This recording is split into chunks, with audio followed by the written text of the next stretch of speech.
Bonjour et bienvenue à Miette de Bois. Aujourd'hui, comme vous l'avez vu sur la miniature, on va vous parler de l'ascenseur pour faire monter et descendre les fraises sur une table de défonceuse. Donc déjà, on n'a pas besoin de notre guide. Hop. Donc, qu'est-ce qu'on a besoin, qu'est-ce qu'on souhaite pour pouvoir faire monter et descendre une fraise de défonceuse? Déjà, que ça puisse monter et descendre rapidement. Voilà, vous voyez, hop, moi c'est le cas. Qu'on puisse également la bloquer aussi rapidement, pouvoir faire notre usinage, et puis hop, la descendre rapidement. Donc là, vous voyez aussi que ça fonctionne, et puis qu'on puisse aussi également, donc là je vais prendre un peu de matériel, voilà, et qu'on puisse également, je vais la mettre de l'autre côté, la règle de toupilleur, de pouvoir régler la hauteur précisément et facilement. Donc voilà, moi je me suis mis à 21 mm, vous voyez, hop, je peux régler jusqu'à être parfaitement à la hauteur. Et voilà. Et puis bien sûr qu'on puisse accéder à la tête de la défonceuse pour pouvoir changer de fraise. Et puis également pouvoir aussi, et moi c'est pas le cas, mais si c'est votre cas que vous avez qu'une défonceuse, pouvoir la démonter pour pouvoir l'utiliser autrement. Avant de passer sur la réalisation de l'ascenseur de la défonceuse, je voulais d'abord faire un remerciement. Je voulais d'abord vous remercier sur la réalisation du guide, sur la deuxième vidéo de la réalisation du guide qui a connu un réel succès, qui a battu tous les records de ma chaîne en termes de nombre de vidéos sur un temps donné, en termes de nombre de personnes qui se sont abonnées durant cette vidéo. Et ça, je voulais vraiment vous remercier. Ça montre pour moi que je touche du monde, que je suis dans le vrai, que c'est ce que vous attendez, c'est ce qui vous plaît. J'ai aussi eu de nombreux commentaires qui m'ont vraiment fait très plaisir sur cette vidéo. Je vous remercie vraiment pour ça. Je peux que vous inciter à continuer, à liker, à mettre des commentaires. Vous voyez, je réponds à tous les commentaires qui nécessitent une réponse, qui ont besoin d'une question et qui me sollicitent. Je réponds à tous les commentaires pour le moment, j'arrive largement à suivre. Et puis si vraiment il y en a beaucoup, je ferai des réponses collégiales, mais on s'adaptera et on y arrivera. Donc merci pour tout ça. Et je vous propose maintenant qu'on passe à la réalisation de notre ascenseur. C'est parti! Alors pour la réalisation de mon ascenseur, la méthode que j'ai retenue, c'est une méthode par système de levier, comme vous me voyez faire là où je suis en train de prendre des réglages. En fait, je vais venir mettre en pivot à une extrémité ce tasseau et de l'autre côté, je vais venir le serrer contre la planche et ça va faire coulisser ainsi ma défonceuse. Donc voilà, là je récupère le reste de mon guide de défonceuse, de ce tasseau, et puis je vais faire un prototype. Donc là vous voyez sur différentes images réaliser les tasseaux avec des trous pour pouvoir faire des pivots, des systèmes de pivots. Et je vais comme ça appuyer sur les deux oreilles de ma défonceuse. En fait je remarque qu'il n'y a qu'un ressort, l'autre c'est juste un petit guide.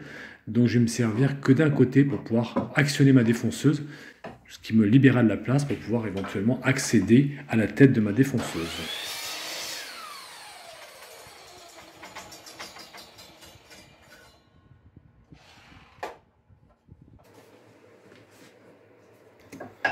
Donc là, une petite technique pour préparer, pour être bien dans l'axe, pour pouvoir faire un trou sur un cylindre. Donc là, vous avez pu voir mon équerre intérieur qui me sert aussi pour pouvoir faire des trous sur des cylindres. Donc là, je vais venir serrer mon insert directement, bien droit, comme ça dans la pièce. Et j'aurai comme ça un minimum de résistance quand j'aurai besoin de faire tourner ma tige filetée. Je vous rappelle que là, je suis juste sur un prototype. Je fais des essais pour voir si mon système est vraiment concluant. Donc là, on remarque le jeu du levier et de l'articulation qui sera nécessaire au bout de la tige filetée.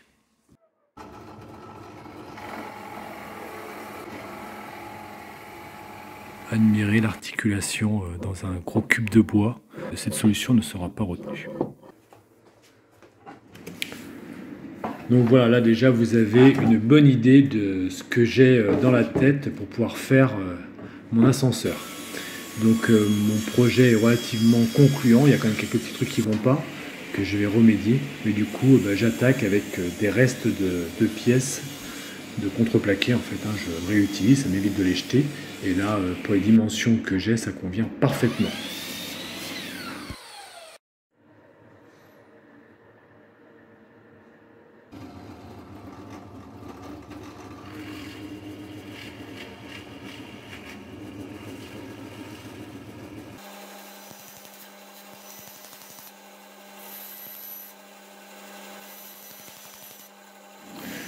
Là, l'idéal aurait été de remplacer ma lame de scie à ruban par une petite lame et de faire directement la forme arrondie.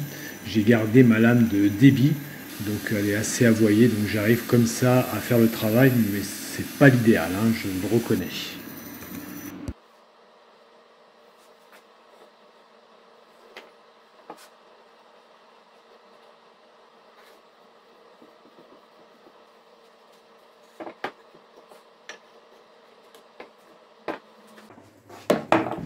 Donc là, je m'assure bien que mon encollage est bien positionné, que mon axe rentre librement, donc c'est le cas, impeccable. Et là, je peux, après 24 heures, tout défaire. J'ai l'impression d'avoir affaire à une pièce de mécano quand j'étais beaucoup plus jeune. Je ne sais pas si ça vous fait cet effet. Et là, je vais réessayer maintenant avec en fait, le deuxième essai, hein, mais avec les pièces qui, j'espère, seront les définitives, pour voir si ça fonctionne bien. Allez, essai de mon nouveau système. Donc là, montée, descente rapide, impeccable, ça fonctionne bien. Blocage, bon là je suis mal placé, mais blocage aussi, impeccable. Et maintenant, réglage fin. Bon là, ma tige filetée est un peu petite, et il faut que je fasse énormément de tours pour pouvoir avancer. Donc je vais déjà améliorer la poignée, mettre une poignée plus grande, et je vais mettre une tige filetée beaucoup plus grosse pour avoir plus de vitesse de montée et de descente.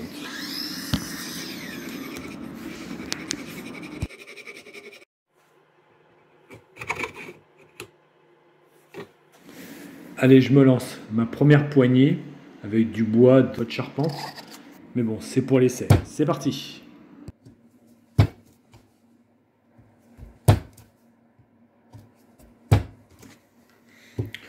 Donc là, après le repérage, donc je trace au ciseau au bois tout le tour et puis je viens évider l'intérieur petit à petit de quelques millimètres à chaque fois. Et puis on arrive à faire un travail assez juste et assez propre. Il faut bien faire attention que parfois on est dans le sens du fil, parfois on est perpendiculaire au fil, mais dans l'ensemble, si on prend son temps, qu'on a un ciseau à bois qui est bien affûté, ça va pas mal.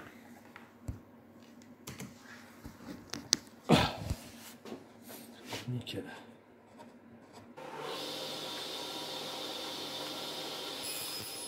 Là, je vous avoue que c'est sûrement pas la meilleure façon de faire, mais je le vois souvent sur YouTube, donc je vais essayer de faire une découpe comme ça à la scie. Et bon, s'il y a 1 centimètre à faire, ça le fait. Là, il y a quand même beaucoup trop, ça fait plein d'aller-retour. Il y avait vraiment mieux à faire, surtout quand on a une scie à ruban. Mais bon, voilà, je vous cache rien.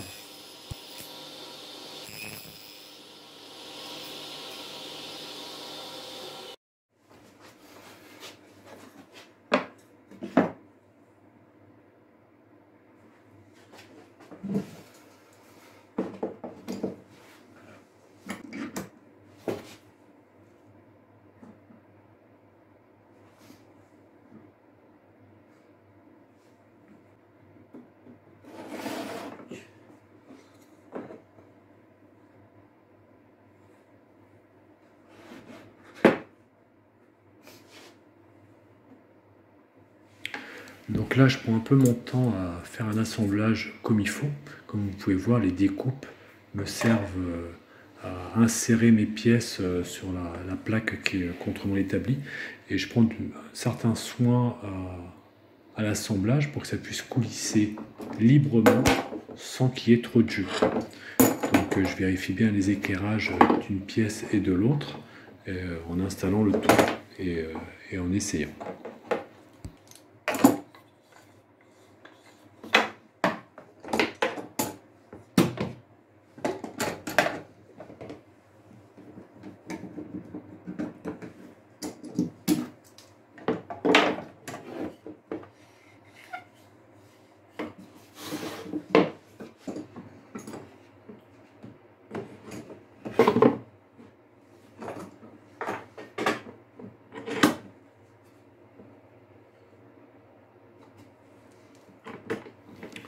Voilà, mes pièces sont maintenant collées, assemblées. Je vais faire un autre essai pour voir si tout va bien avant de faire leur fixation définitive.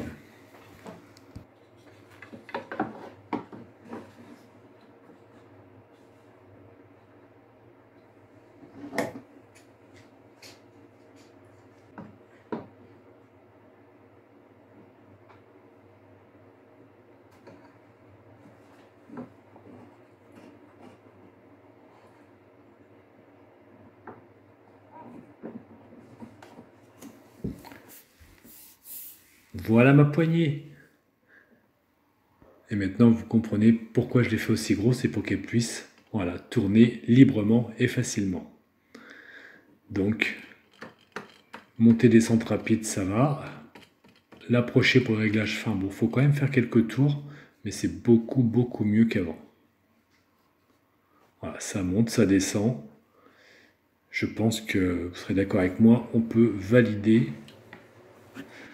Donc là maintenant que j'ai validé le système, voilà les pièces que j'ai poncées, arrondies, adoucies, et puis fixées, donc collées et vissées. Voilà donc le système qui est finalement pas très compliqué à faire, hein. C'est tout en bois, je voulais vraiment, à part la tige filetée, je voulais vraiment qu'il y ait une majorité de bois.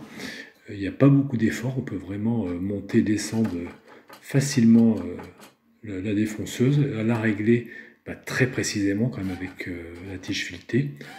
Et puis comme vous voyez, c'est bon, c'est assez grossier, moi ça me déplaît pas, mais c'est pas très dur à réaliser et vous avez quelque chose de fiable et de solide. Et bien sûr, je défais la vis, j'enlève le tout et je peux facilement démonter ma défonceuse.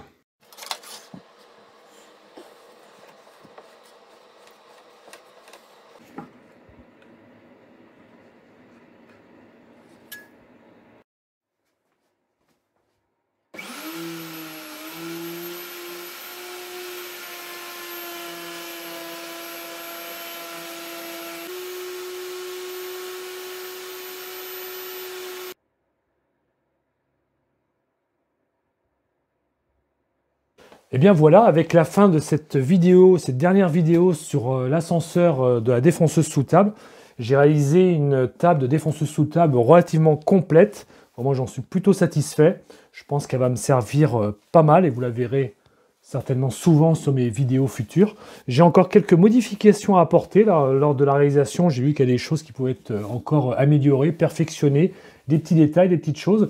Si ça vous intéresse, dites-le moi en commentaire si vous voulez voir un peu les améliorations que je vais faire dessus. Et puis, là, une idée comme ça, si vous voulez voir un peu le début de ma première table de défonceuse jusqu'à aujourd'hui pour voir un peu tout le cheminement, tout ce que j'ai pu faire qui n'a pas été concluant et pourquoi ça ne l'a pas été. Donc dites-moi en commentaire si ça vous intéresse, je pourrais faire une vidéo. Voilà, la vidéo s'achève. Merci à vous de l'avoir suivi. Avec cette dernière vidéo sur l'ascenseur de la défonceuse sous table, j'ai maintenant une défonceuse sous table plutôt complète, me permettant de faire un certain nombre de choses. Je pense que vous aurez l'occasion de la voir régulièrement sur les vidéos futures. Voilà, je vous laisse sur la petite vidéo humoristique d'un petit loupé que j'ai eu. Et en attendant, je vous souhaite une bonne continuation. Bye! Donc voilà, je suis plutôt satisfait de mon truc. Bon ok, alors ça c'est du gros loupé.